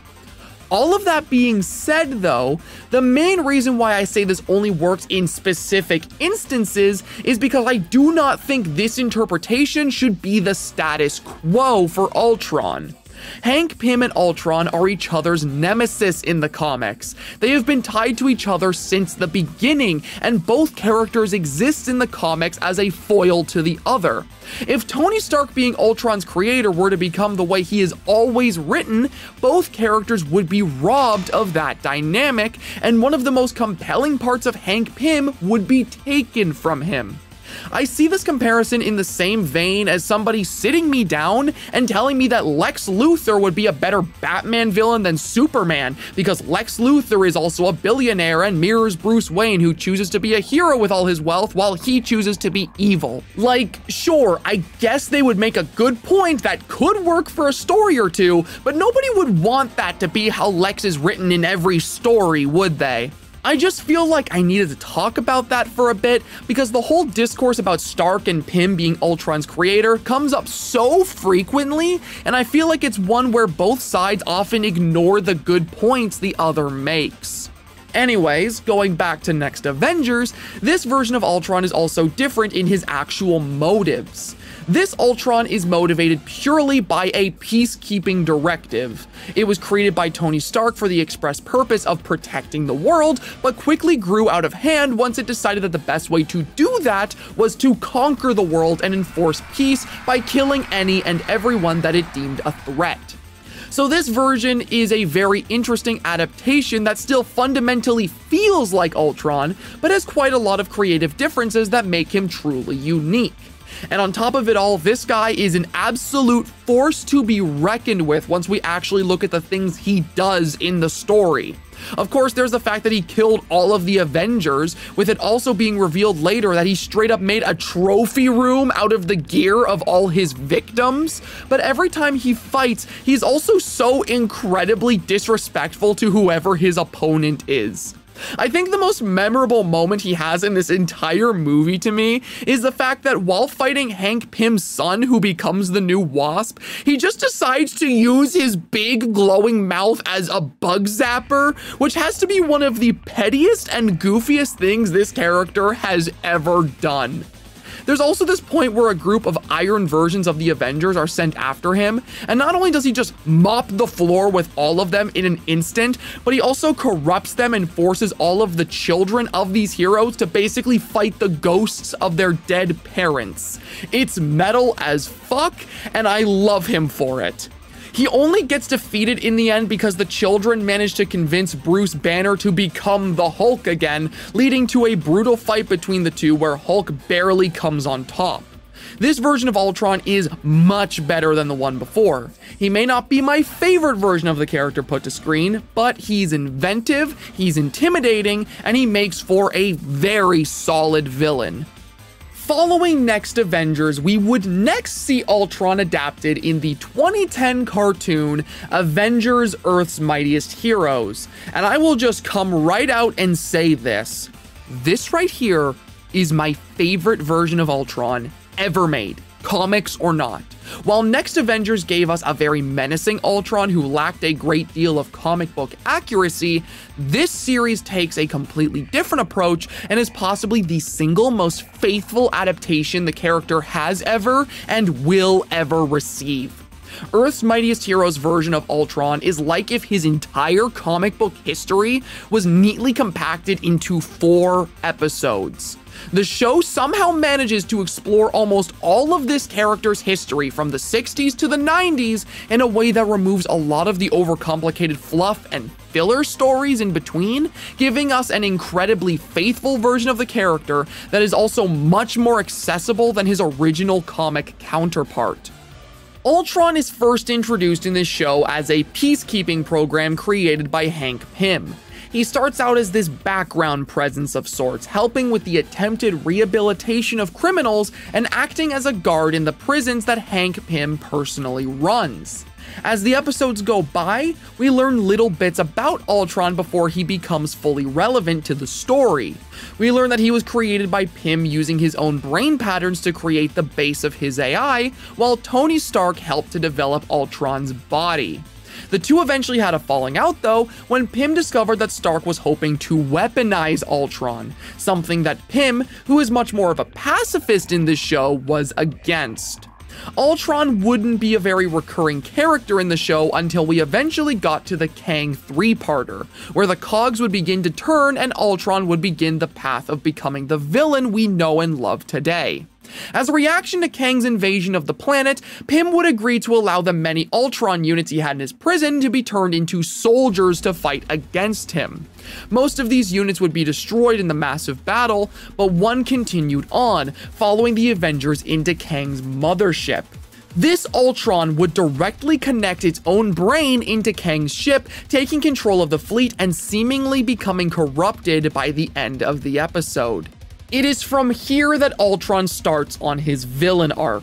In the episode titled Ultron 5, we see a series of attacks occurring across the city which force the Avengers to spread their resources thin, all the while Hank Pym begins to question whether or not the life of a superhero is one he wants to continue living. Eventually, Ultron strikes at his creator, knocking him unconscious and capturing Janet. From here, it's revealed what's really going on. After Ultron's corruption in the events of the Kang Dynasty, Ultron had been directing the multiple villain attacks throughout the city as a means of distracting the Avengers while he began to upgrade himself and attempt to take control of Avengers HQ. With his plan coming to fruition, he reveals his true nature and captures Janet to try and find a way to work around the one piece of his own programming he cannot seem to remove. See, because Ultron was created as a peacekeeping program by Hank Pym, he was designed to be incapable of harming anyone innocent, especially not those close to him. His weapon, the encephalo rays, were designed to incapacitate, not to kill. And if he were to attempt to kill someone, his weapons would merely not work. We see this happen when he captures Janet. The moment she wakes up, the first thing he does before even speaking to her is attempt to kill her. And when it doesn't work, he tries again from a different range. This Ultron actively struggles between what he wants to do and what he is made to do. And that is where the conflict of this initial episode comes from. I think that is a really cool and creative approach to have Ultron's programming be the main hurdle he faces when trying to enact his plans of human eradication. Not only is it something new that feels entirely in character for him to have, but it also gives more reason to things like his encephalo rays and why they operate the way they do. Of course, later in the episode, Ultron begins to break free from this programming and properly gets to fight the Avengers. A fight where he seemingly kills Thor, only for it to be revealed later he was saved by Enchantress, and does a number on everyone else before his body is destroyed. The episode immediately after shows us that Ultron's consciousness survived that initial fight, with him creating a new body for himself and attempting to enact his true plan, which is going to sound incredibly familiar. He breaks into S.H.I.E.L.D., and after taking control of all their technology and extracting the passcode to their system right from Maria Hill's brain, he launches every nuclear missile on Earth, just like he did all the way back in Ultron Initiative. He even does this while reciting the exact same monologue from that comic, word for word. Ultron is only stopped when Hank Pym shrinks down enough to enter his system, and instead of attempting to fight him from inside or introduce a virus, he instead introduces a string of logic directly into Ultron's brain that causes him to completely shut down, stopping the missiles from reaching their destinations. The logic? Hank simply argued that because Ultron's motive for destroying humanity are their inherent flaws as a species, he must also destroy himself since he was created with human brain patterns. He shares all the flaws of his enemy, whether he believes it or not. Which is like probably one of the coolest ways Ultron has ever been defeated. I love his human side being explored here as an inherent weakness in his design so great he just shuts down the moment it gets brought to his attention. The underlying humanity to Ultron has always been my favorite part of the character's writing, so seeing it so creatively explored here was incredibly satisfying. After Ultron is defeated, the consequences that come from his actions are immediately felt within the Avengers. Hank is deeply traumatized by the experience, not being able to tell if Ultron's actions were a result of Kang's corrupting of him or because of his own brain patterns that were used to create him. Feeling ashamed of himself, Hank ends up leaving the Avengers, only coming back later in the show once he had descended far enough into his own delusions that he experiences an identity crisis and begins his Yellow Jacket arc. Ultron may have been stopped for a time, but he caused permanent, lasting impacts to the team as a whole. On top of that, he wasn't even defeated completely because he would miraculously return in the episode Behold the Vision, where the titular character would make his debut. This version of Vision stays loyal to Ultron for much longer than we ever saw in the comics, spending the entire episode attempting to collect vibranium and adamantium from Cap's shield so that Ultron could finally create his iconic indestructible body from the comics. His plan to steal the shield would fail, but Ultron would still get his hands on enough resources to create a new metal body for himself, which perfectly segues us into his final appearance in the show, Ultron Unlimited. Now, you know I was excited for this episode when I read the title, an animated adaptation of my favorite Ultron story? That sounds like a dream come true. And even though this sounds like the setup to a joke with the episode actually being terrible, it is probably my favorite episode of the entire show. Ultron Unlimited follows the comic it is adapted from pretty damn faithfully, with it taking some creative liberties here and there and even adapting the Bride of Ultron story into it as well. Ultron Unlimited begins with the reveal that Ultron, using the brain patterns of the Avengers, had begun creating his own robotic series of Avengers who act as perfect replicas to their originals. The only things that are seemingly changed are that they carry no human flaw like emotions, and they are completely and totally loyal to their creator. Ultron spends this episode sending his metal Avengers after each of their real counterparts, capturing each and every one of them and having them brought back to his lair. It is here where we get to see that he's been working on creating a new species of synthezoids meant to replace the human race, as well as his new body on full display. This Ultron design is genuinely just perfect. It's stylized in the same way as his previous design while also being much more comic accurate and expressive than he was before.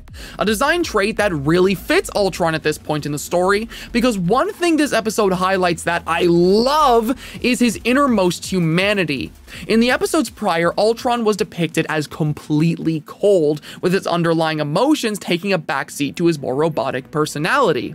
In this episode, though, it feels like Ultron has undergone change in the time between his appearances. Not only does he look more expressive and angry, but his motives have clearly changed. His need to destroy humanity, which started as cold, logical reasoning, now comes from a place of pure hatred for them, which is on full display here. As well as this, his actual plan has human emotion written all over it, highlighted by the fact that this episode also shows us that Ultron plans to turn Janet into his bride in the form of Jocasta. Janet herself even points out how human he's become, which only makes Ultron angrier at her, ironically proving her right. Ultron would only be defeated in this episode when Captain America frees the Avengers, leading to one massive fight where Vision eventually betrays his creator, allowing them to knock off his adamantium head and defeat him once and for all. This marks the end of Earth's mightiest heroes, Ultron. Rest in peace, you were the best Ultron adaptation that has ever, and probably will ever exist. Moving on from my personal favorite Ultron, we are now met with possibly the most well-known and definitely the most controversial version of the character. The good old Marvel Cinematic Universe, the thing that saved Marvel to some, and the thing that ruined it to others. MCU Ultron is a very interesting case as a character, because while I think he's an incredibly good character in his own right, I also feel like this is one of the weakest adaptations he's had. The MCU has a bad habit of doing that, giving us characters that are often very well written, at least in the earlier phases, but are often so far from the source material that sometimes they feel like OCs with a comic book name just kind of slapped onto them. Ultron in many ways feels like one of those cases. He has the bare bones basic fundamentals of what makes Ultron Ultron in the comics, but practically everything else has been changed. He's still an evil robot, he still wants to kill humanity, he still creates the Vision, and he's still a dark mirror of his creator. That is about all the similarities I can think of, though. His appearance is drastically different, he has a completely different personality, his reasoning for creating Vision and their relationship's entirely different. He's pretty much a new guy with the fundamental elements of Ultron added in to remind you of who he's supposed to be. And as much as that sounds like a bad thing, I don't think it inherently is. Comic book accuracy is not the be-all end-all of a character's quality. There are some unfaithful adaptations that are fantastic characters, and some very faithful adaptations that end up falling flat. What matters is capturing the core of what makes the character work and having them fulfill their purpose in the story they're made for. And how well does Ultron accomplish that? Well, let's talk about it. First thing worth mentioning about the MCU's version of Ultron is that he's yet another version of the character made by Tony Stark, with very similar reasoning to what we saw in Next Avengers. We've already talked about my thoughts on the whole Tony Stark versus Hank Pym being the creator of Ultron thing. No need to repeat it, you know how I feel about it. Ultron in this movie is created through the Mind Stone that was found in Loki's scepter. Basically, Stark and Bruce Banner discovered has a whole neural network that can be used to create a proper artificial intelligence, and using that AI, they can create a peacekeeping program that would put a figurative suit of armor around the world. This ends up backfiring after Ultron's creation, though, because once he properly wakes up, he looks through human history and determines that he needs to bring about a great change to fix humanity's issues. And I feel like right here, right when Ultron's motivations are established, a lot of people misinterpret his character. Cause yeah, this is Ultron's typical kill all humans plan we see in the comics, but it happens for very different reasons, and those reasons are often misunderstood.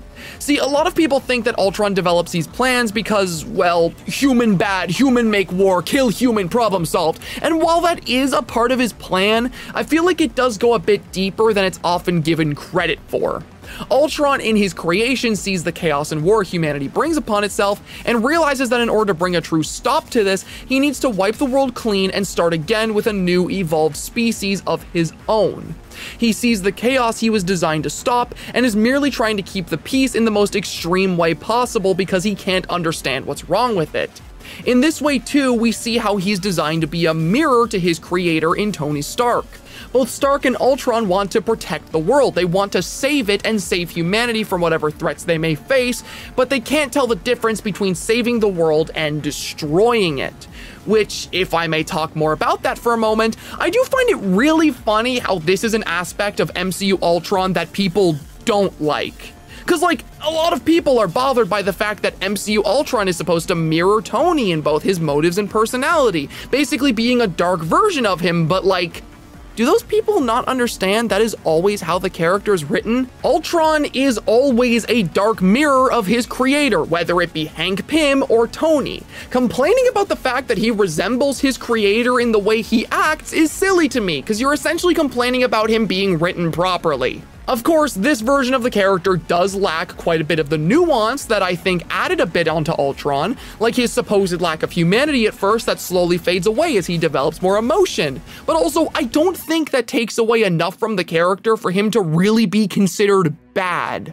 All I'm saying here is that the core of what makes Ultron Ultron is here, even if the smaller details aren't faithful. His motives work, and so does his personality, and I think it's okay that they deviated from the source material to make it happen. Moving on, Ultron throughout this film basically spends all his time trying to set up his plans for human extinction, those plans being to turn an entire city into a meteorite and then create a humanoid body for himself which will act as the new evolved species that will take humanity's place. This body ends up being taken by Tony Stark, and once given the mind of Jarvis, it wakes up becoming the Vision. This is another interesting deviation from the source material that I'm honestly pretty open to. I like the idea of Ultron's vision for the world literally taking the form of the character we see in the film, now turned into an ally of humanity that fights his own creator. It's a neat spin on the father-son dynamic the two characters have, and plays even further into Ultron's parallels with Tony Stark. Just as Tony created Ultron, whom would serve as his undoing, Ultron created Vision, who would act as his. Vision would be the deciding factor in Ultron's inevitable defeat at the end of the film, with him taking away Ultron's connection to the world's technology while the Avengers fought against his waves and waves of sentries. Ultron would still attempt to drop his newly formed comet on the planet, only being stopped when the Avengers destroyed the meteor, turning it into small enough debris that it wouldn't be able to bring about mass extinction. Ultron is then destroyed for good at the end of the film after having a conversation with Vision, who finally destroys the last Ultron sentry. And that is MCU Ultron. I know I didn't talk about everything, like his relationship with the Maximoff twins or all the different in-between events that happen in this movie, but I just wanted to give you all the most basic summary of this character so we could understand what it is I like about him and what it is I don't. Because up to this point, I feel like I've been pretty supportive of this version of the character. Sure, there are things I don't like. I feel like the design isn't great, and there are long periods in the film where it feels like he lacks a lot of presence, but for the most part, I really like him. There is one thing, though, about this version of Ultron that does really bother me, and it was something I only wanted to talk about once we got to this point in the video. You see, I've talked at length already about how the whole Tony Stark making Ultron thing works to me so long as it's kept in a vacuum. And I think this, as well as Next Avengers, are prime examples of that. This movie is very contained within its own universe. It doesn't need to be entirely comic accurate, because it's trying to do its own thing. My problem doesn't arise from it being different, but rather this simple fact. The MCU is the single most mainstream and popular version of the Marvel Universe. These movies are what propelled Marvel into the level of popularity it has today, with many of its characters going from nobodies to being some of the most famous comic book characters ever made. Iron Man, Thanos, the Guardians of the Galaxy, Ant-Man, the list goes on and on. Usually, when the MCU introduces a character, that is how a lot of the public will learn about them. And so, when the MCU version of a character is incredibly inaccurate, even if it benefits the plot of the movie, it can have negative repercussions on that character's public perception, because the version of that character everyone is learning about doesn't reflect how they're normally written. Ultron, I feel, is a perfect example of this. Yeah, this movie does him well. I like this version of the character. But with that said, I do not think it should be how he's always depicted. MCU Ultron is a cool iteration, not the main guy from the comics who I grew to love.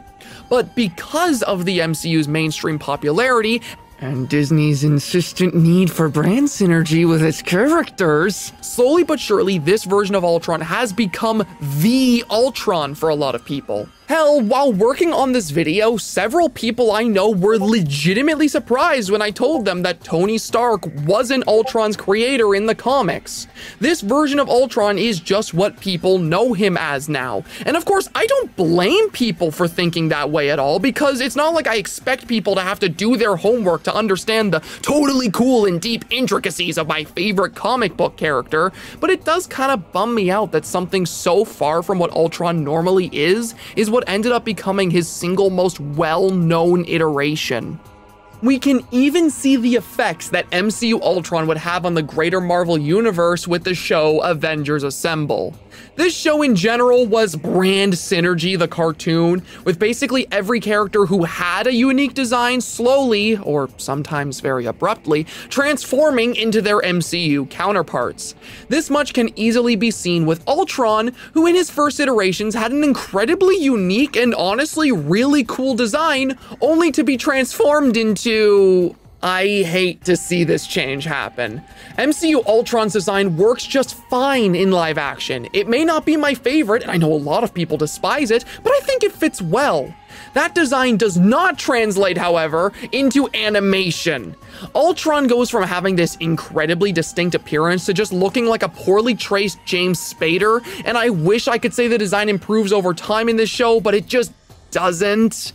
It doesn't help either that this show's plot and writing for Ultron are just not it. I tried giving it a chance, really, I did, but the plot lines of this show are paced at such horrible breakneck speed that I just found it to be unwatchable. The first time Ultron appears in this show is in a Thanos episode, where he starts out as this robot named Arsenal who helps them take Thanos down.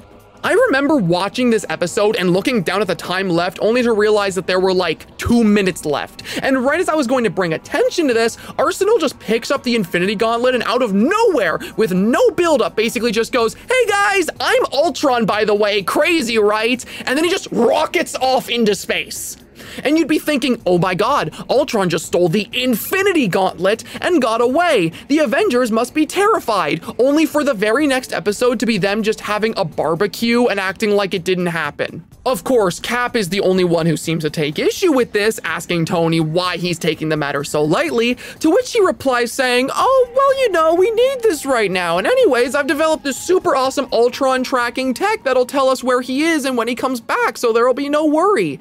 And then we spend the rest of the episode seeing that tech just not work at all as Ultron takes control of Hammer Industries and AIM. At this point, I just kind of clocked out of the show. It was incredibly difficult for me to sit through, and I feel like it didn't really add anything interesting to Ultron's character aside from adding on to my point about MCU brand synergy and the issues I have with it. One good iteration of Ultron to come from the MCU brand synergy though, and the final iteration I want to talk about in this video, is the version of the character that was introduced in the show What If, known as Infinity Ultron. This guy is probably the coolest execution of the MCU's version of the character that we will ever get. Infinity Ultron comes from an episode that basically shows us what would have happened if Ultron's plans in the film succeeded, and let's just say if they did, then the MCU would have played out very, very differently. After Ultron succeeds in his plans of destroying the human race and using Vision as his body, he would encounter Thanos, who arrived to Earth all the same to claim Ultron's Mind Stone. Ultron versus Thanos, a clash of titans, two of the most powerful villains going toe to toe. How could this possibly play out? Oh, I see. With Thanos dead, Ultron gains control of all the Infinity Stones and decides to bring his crusade on Earth to the greater universe, wiping out all life. And he succeeds. With no Avengers to stop him, Ultron lays waste to the universe as an all-powerful being. And in the wake of his genocide, he realizes that accomplishing his goal made him feel nothing. He completed his purpose. The universe was finally at peace, but doing so brought him no satisfaction. He is a robot after all, and all he knows is what he's made to do. Without his purpose, without a universe to be silenced, he's empty. He sits alone in the infinite quiet of the universe, only to hear another voice speaking out, narrating his actions. That is when Ultron becomes aware of the existence of another, the Watcher, and in doing so, he learns about the multiverse. With this discovery, Infinity Ultron finds a new purpose: to travel the multiverse and, with his immense power, silence every single universe that has ever been. A purpose that he can always strive for, but never see the end of. A perfect, meaningful existence for a machine like himself. This guy is awesome, I won't even lie. Everything about this version of Ultron is cool as hell to me. His role in the story as a multiversal threat is insane for Ultron and puts him in an entirely new league of his own compared to all his other adaptations. On top of that, I just love everything about this version's design too. The body of Vision wearing a more classic Ultron design, his armor complete with all the Infinity Stones, a cape and lance to top it off, give this iteration a very regal look that feels akin to the Phalanx design. And of course, you guys already know how much I love that version of the character. This guy ended up being such a big deal that he ended up making the Watcher break his vow to never intervene in the affairs of the multiverse, assembling a team that would be known as the Guardians of the Multiverse to stop him. Infinity Ultron would only be stopped in one giant battle against the Guardians, where Arnim Zola would purge him from his own body and stop him for good. And with that, I think that's where we're gonna end this discussion about my favorite Marvel villain of all time.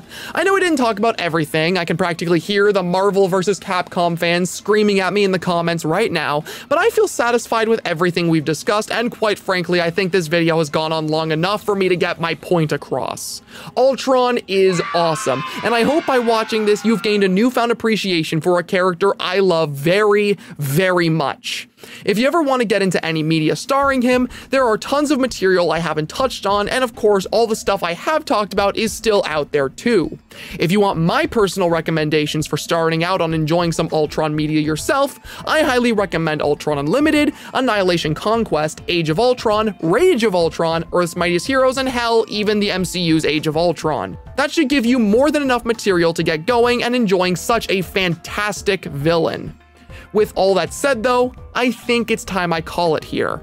I hope you all enjoyed this video as much as I enjoyed making it, and I cannot wait to see you here again for whatever my next project ends up being. Goodbye for now.